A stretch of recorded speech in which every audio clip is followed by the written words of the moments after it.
1G. 1G atau generasi pertama, First Generation, merupakan teknologi ponsel pertama yang menggunakan sistem analog.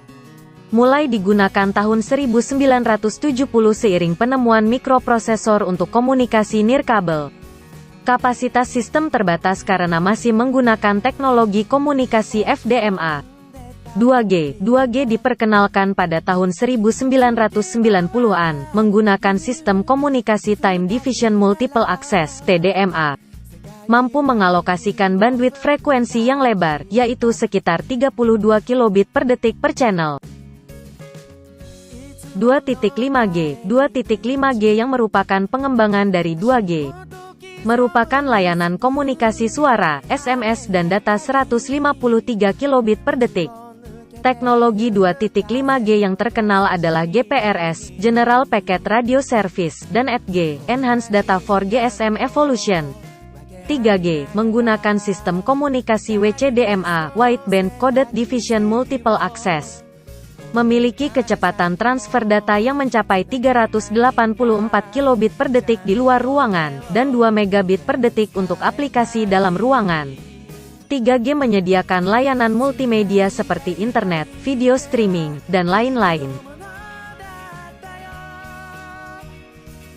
4G atau Fourth Generation Technology merupakan standar generasi keempat dari teknologi telepon seluler. Sistem 4G menyediakan IP yang komprehensif di mana suara, data, dan arus multimedia dapat sampai kepada pengguna kapan saja dan di mana saja, pada rata-rata data lebih tinggi dari generasi sebelumnya.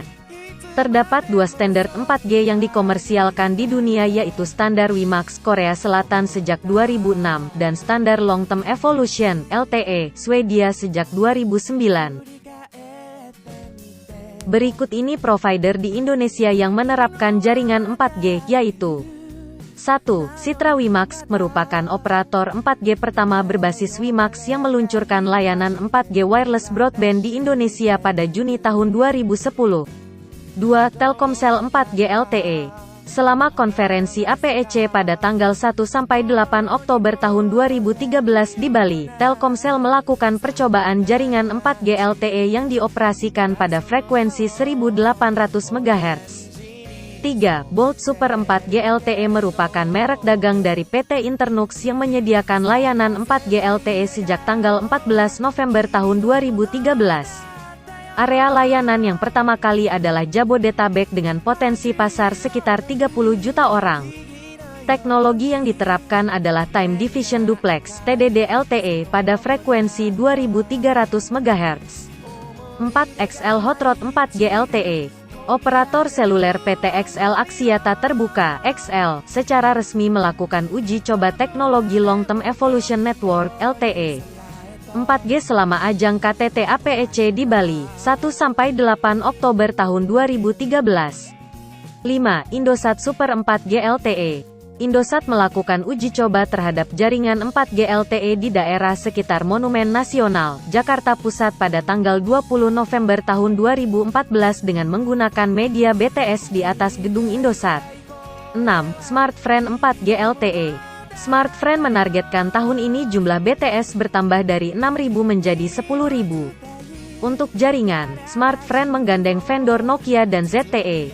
Pembagian pengerjaannya, sisi barat akan digarap oleh Nokia, sementara sisi timur ZTE. Kelebihan dari jaringan 4G, yaitu 1. Memiliki kecepatan downlink hingga 300 megabit per detik dan kecepatan uplink hingga 75 megabit per detik. 2. Mendukung sistem I2R dan sistem IMT yang menggunakan gelombang frekuensi. 3. Mendukung kecepatan transfer broadband karena 4G memiliki frekuensi band yang jauh lebih tinggi. 4. Mendukung multicast broadcast single frequency network. 5. 4G mampu meminimalkan gangguan. Kekurangan jaringan 4G adalah 1. Untuk membuat infrastruktur jaringan yang baru dibutuhkan biaya yang lebih mahal dibandingkan jaringan 3G, 2G dan 1G. 2. Dibutuhkan penginstalan peralatan yang baru jika jaringan diperbarui. 3. Dibutuhkan device baru yang mendukung 4G LTE jika jaringan diperbarui. 4. Dibutuhkan antena tambahan untuk transmisi data karena jaringan 4G LTE menggunakan Multiple Input Multiple Output (MIMO). 5. Wilayah jangkauan masih terbatas.